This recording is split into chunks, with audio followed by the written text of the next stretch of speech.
Hey, what is up YouTube? thyAshes here bringing you another video, and today we're going to be talking about the strategy that goes on behind placing power weapons on the map and how you can use that to influence the rest of the rounds of the half or even the rest of the game.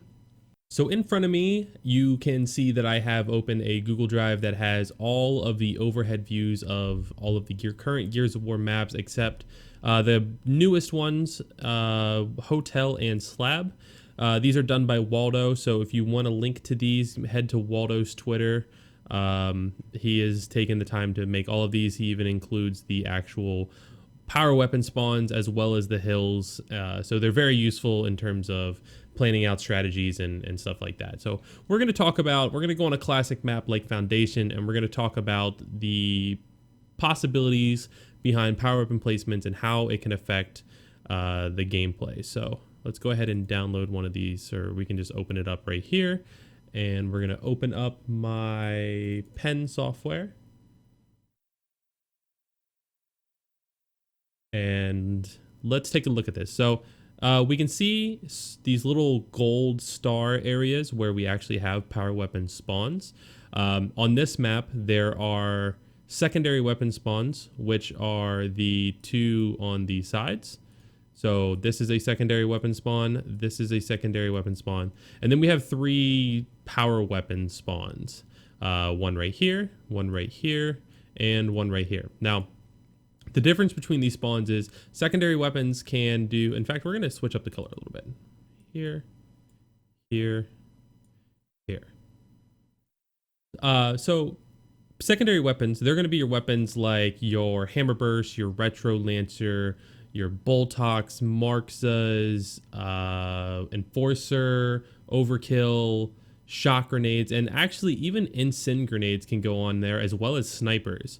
Now, Sniper is not necessarily a secondary weapon, neither is really an Incin, but those are allowed into these. They're kind of like in the middle. They're kind of like hybrid weapons.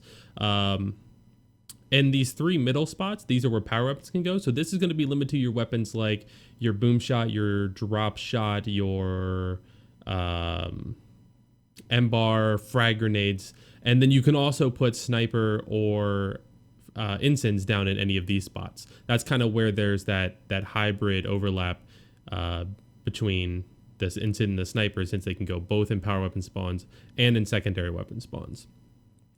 So let's talk about how they can kind of influence the map, right? So let's say you have a first round of your map that goes pretty close. Maybe you lost it by just a little bit, or you had a good setup, you won the initial, and then the other team managed to make some kind of push that broke your setup, and they got a quick recap off of that. It happens to everybody. So you feel pretty confident. You feel like you didn't really do anything to lose that round. It was just a mistake on your part. That was when you want to do something that doesn't really affect the map, right? That's when you want to do something that allows you to basically play the next round the exact same way and hopefully make a little quick fix on that mistake you made. So maybe you would want to do something like block off the side spots, or even something less. I mean, that's the most... that is like the least influential, obviously, because you're not doing anything. But even putting something like a Enforcer down is kind of relatively less impactful in the game compared to something like a sniper rifle or shock grenades. But let's say that you want to keep the map the same, but you know that the other team wants to put a power weapon down somewhere in the middle. Like, you know that if you beat them, there's a good chance that they're going to put... well, we've seen Envy put a drop shot down a lot. You know they're going to put a drop shot down right here, right? So maybe you want to put an X on that spot so that when you do beat them in this next round, like you're confident you're going to do, that drop shot's actually not going to be able to be put down. They're going to have to do something here, here, or on these side ones. So you're kind of using your play to counter their... what you think they might do when you win, if you truly think it's a fluke that you lost. Now let's say you're just getting absolutely destroyed. Like that first round wasn't even close, or maybe you're further into the game and the rounds aren't really going in your favor. That's when you want to do something like put a power weapon down. So like I said, your power weapons, your main power weapons, you have boom, and I'm going to kind of put them in a specific order. Drop shot, M-bar, That's a ugly M. There we go. And frags. And then you can also put down snipe and ensign in those spots. So I'm going to count those. So those are kind of like the weapons that can go in the power weapon slots in any of these slots. And in the order from most influential or most impactful on the map to least impactful on the map, in the general consensus of things. And the reason for this is when you put basically any of these, start with a blue, any of these 3 weapons down, you are pretty much guaranteed that it's going to cause the other team to play around that weapon, right? You can't just let the other team have a boom shot for free, a drop shot for free, or an M bar for free, because those weapons are so impactful, because they're long range, because they're pretty pretty easy to get kills with, relatively easy to get kills with. So you can't just give up those. You're going to have to force a fight around those weapons. So you know that, okay, if we put a boom shot over here on statue, the map is now going to play around statue. If we put a boom shot over here in mid, the map's now going to play around this mid, so on and so forth. That's why you don't see a lot of people put a weapon down here in the middle of the map. That's that influential, because this mid fight is so chaotic that they don't want it to be left up to a coin toss fight like that in Gears. So the next weapon is the frag grenades, and I'm going to kind of have them in their own category, because frag grenades are important, but they're not the type of important where you have to play for them. They're the type of important where, as long as you have somebody maybe near them, watching them, who has the ability to pick them up, maybe it's a 1v1 spot, but the main objectives still remain the main objectives. Like, if there are frag grenades over here on statue, you're not going to send 3 people to statue to get frag grenade control, because they're not that impactful. Yes, they can be really good tools to help you get a lot of kills, but in the grand schemes of the way the map's going to work, they're not guaranteed kills like the boom shot. The boom shot should be, in theory, guaranteed 2 kills. So they're not going to play as important of as a role. So maybe you send one person over the statue to take care of that, but you're not flooding your numbers over there. You're still playing for whatever you normally play for on the map, whether it be closed, open, or B control. And then the last 2, I'm going to kind of put in their own category. Actually, I can even divide these up a little bit if we're going to go into more detail. The sniper, that more depends on your team, right? That depends on if you have somebody who can actually be an impactful sniper.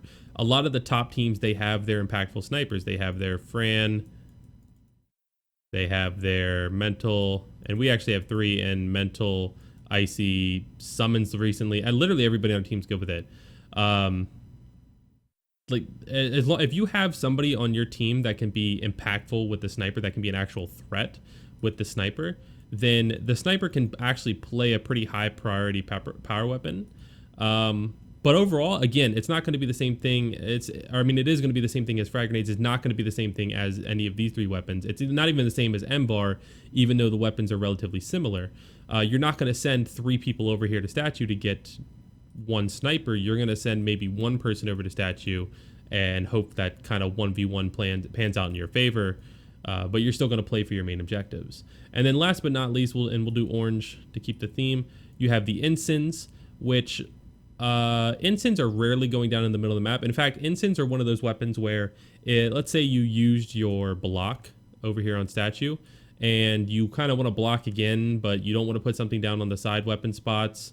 Ensigns would be a good weapon that you can put down in the middle of the map, because if you win this fight, you're going to have an extra little push for maybe their home hill or something, but it's also not going to cost you the game if you lose the fight. Ensigns are less impactful than all of these other weapons, at least in most opinions, in my opinion.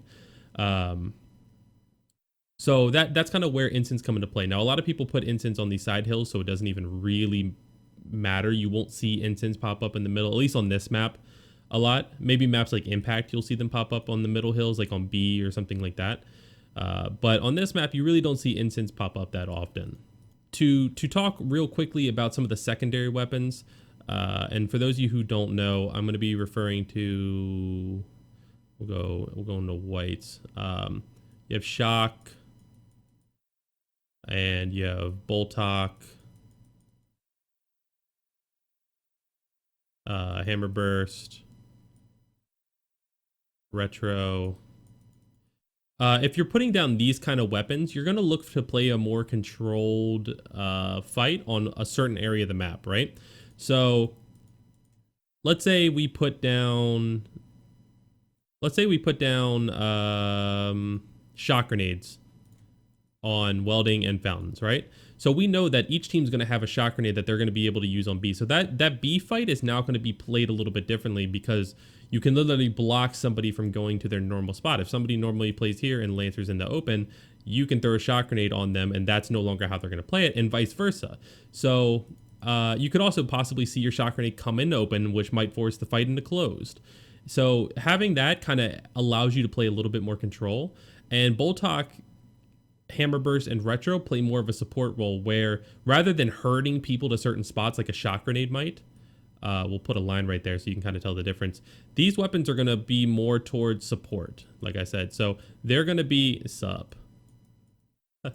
they're going to be more towards actually helping your teammates, but being able to deal more damage. So Boltok is going to allow, like, if you're lancering somebody, you would normally get it down. Boltok might let you get a headshot, right? Hammer Burst is really strong right now in the current patch. Retro, really strong still, even though it got nerfed a little bit. So, like, any of these weapons are really just going to help make whatever fight you're already fighting easier and pretty much quicker, assuming that whoever you have picking up those weapons is effective with them. So, like I said, guys, this is just kind of a quick, brief look into the theory of power weapon placements and how they work, kind of the tier list for power weapons. If you found this helpful, if you want to see more videos like this, or if you have questions like this, please let me know in the comments down below. Make sure you hit the like button if you enjoyed this video. And yeah, guys, I really appreciate you guys checking out my channel. Make sure to hit that subscribe button down below. Thank you so much for watching, and I will see you all in the next video.